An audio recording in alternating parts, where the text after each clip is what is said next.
Selamat datang di channel ini, teman-teman. Saya sangat senang karena ini adalah pertemuan pertama kita di sini. Jangan lupa untuk klik tombol subscribe dan aktifkan lonceng notifikasi supaya kamu tidak ketinggalan konten seru dari kami. Mari kita jalin komunitas yang positif dan akrab. Yuk, langsung saja kita mulai. Dalam video ini, kita akan merambah dunia e-commerce dan e-bisnis dengan menyelami pengertian dasar, menjelajahi berbagai jenis e-commerce, dan menggali perkembangan terkini di Indonesia. Dari konsep dasar hingga transformasi yang telah terjadi, mari kita eksplorasi bersama bagaimana e-commerce dan e-bisnis telah menjadi tulang punggung ekonomi digital di tanah air. Mari kita mulai dengan pengertian dasar. E-commerce, singkatan dari electronic commerce, merujuk pada kegiatan jual beli barang dan jasa yang dilakukan secara elektronik, terutama melalui internet. Ini melibatkan transaksi online, pembayaran digital, dan interaksi bisnis tanpa batasan geografis. Sedangkan e-bisnis, atau electronic business, mencakup seluruh spektrum aktivitas bisnis yang melibatkan penggunaan teknologi informasi dan komunikasi. Ini termasuk proses internal perusahaan, seperti manajemen rantai pasokan dan sistem pengelolaan data, serta interaksi eksternal, seperti berkomunikasi dengan pelanggan dan mitra bisnis melalui platform digital. Sekarang, dengan pemahaman tentang e-bisnis, kita dapat melanjutkan pembahasan tentang e-commerce dan dampaknya di Indonesia. Namun sebelumnya, perlu diketahui bersama bahwa terdapat beberapa jenis e-commerce, masing-masing memiliki karakteristiknya sendiri.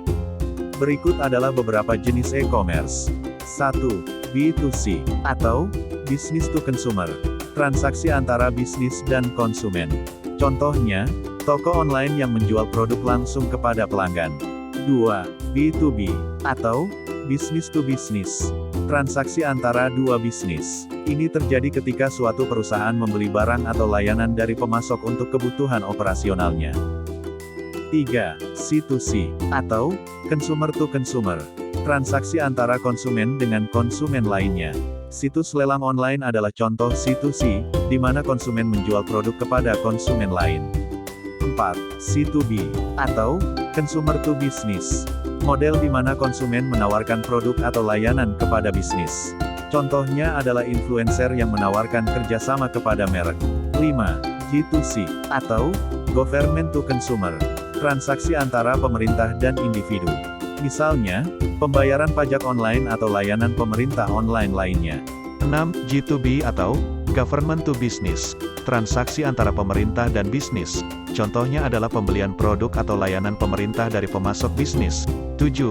P2P, atau Peer-to-Peer, model di mana individu berbagi sumber daya atau layanan langsung satu sama lain. Contohnya adalah platform penyewaan atau sharing ekonomi. Beberapa faktor yang melatar belakangi tren e-commerce yang signifikan di Indonesia. Yang pertama yaitu peningkatan akses internet. Penetrasi internet yang semakin luas di Indonesia memberikan akses lebih banyak orang ke platform e-commerce, meningkatkan potensi konsumen online. Kedua, pertumbuhan pengguna smartphone. Adopsi yang pesat terhadap smartphone membuat lebih banyak orang dapat mengakses toko online dan melakukan transaksi di mana saja.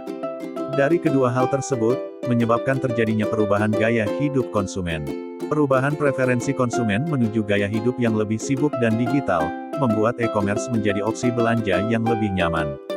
Kemudian promosi dan diskon online, menjadi salah satu alasan e-commerce berkembang pesat.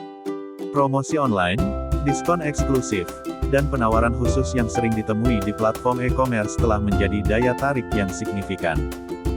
Tren e-commerce dan e-bisnis saat ini mencakup berbagai aspek. Berikut beberapa contoh tren yang sedang berkembang. Pertama, pembelian melalui platform sosial. Konsep social commerce semakin berkembang, dengan penggunaan platform media sosial sebagai saluran penjualan langsung, seperti pada Instagram maupun TikTok. Kemudian, peningkatan penggunaan teknologi AI dan machine learning. Penggunaan kecerdasan buatan atau AI, dan machine learning dalam personalisasi pengalaman pengguna, rekomendasi produk, dan analisis data. Dan yang ketiga peningkatan mobile commerce, m-commerce. Lebih banyak konsumen melakukan pembelian melalui perangkat mobile, mendorong peningkatan aplikasi dan situs web yang dioptimalkan untuk pengalaman pengguna mobile. Mengelola e-commerce dan e-bisnis dapat dihadapkan pada sejumlah tantangan, beberapa di antaranya yaitu Keamanan transaksi online. Risiko keamanan data dan transaksi online, seperti serangan siber dan pencurian identitas, dapat menjadi ancaman serius. Kemudian terdapat persaingan yang ketat. Lingkungan bisnis online yang sangat kompetitif dengan banyak pesaing dapat membuat sulit untuk menonjol. Lalu ada logistik dan pengiriman. Mengatasi kendala logistik, termasuk pengiriman yang efisien dan biaya logistik yang terkendali, merupakan tantangan yang umum di e-commerce. Selain itu juga pada kepercayaan konsumen. Membangun dan mempertahankan kepercayaan konsumen terutama dalam hal keamanan data dan kejujuran dalam representasi produk. Mengatasi tantangan-tantangan ini memerlukan kombinasi keterampilan manajerial, pemahaman pasar, dan fleksibilitas untuk beradaptasi dengan perubahan yang terus-menerus di dunia e-commerce. Untuk mendukung pertumbuhan e-commerce dan e-bisnis di Indonesia, beberapa langkah dan strategi yang dapat diambil diantaranya. Pertama, untuk mengadakan pendidikan dan pelatihan. Memberikan pelatihan dan pendidikan kepada pengusaha lokal mengenai penggunaan teknologi, manajemen bisnis online, dan praktik e-commerce yang terbaik. Yang kedua, pada infrastruktur teknologi. Meningkatkan infrastruktur teknologi, termasuk akses internet yang lebih cepat dan terjangkau di seluruh wilayah Indonesia. Ketiga, kita memerlukan dukungan dan inisiatif pemerintah. Mendorong inisiatif dan regulasi yang mendukung ekosistem e-commerce, seperti insentif pajak atau dukungan infrastruktur. Kemudian untuk keamanan transaksi dan perlindungan konsumen. Mengembangkan standar keamanan transaksi online dan perlindungan konsumen untuk meningkatkan kepercayaan masyarakat. Dengan mengambil langkah-langkah ini, dapat membantu menciptakan lingkungan yang mendukung pertumbuhan e-commerce dan e-bisnis di Indonesia, memberikan manfaat bagi pelaku bisnis, konsumen, dan ekonomi secara keseluruhan. Terkadang, revolusi dimulai dari layar ponsel kita. Terima kasih telah menyaksikan video kami yang membahas e-commerce dan e-bisnis di Indonesia. Semoga informasi dan wawasan yang Anda dapatkan dapat menginspirasi dan membantu Anda dalam menjalankan atau memahami lebih lanjut dunia digital ini. Jangan lupa untuk berlangganan, like, dan bagikan video ini. Dan tetaplah terhubung untuk konten-konten menarik berikutnya. Sampai jumpa dan selamat menjelajahi era baru bisnis digital.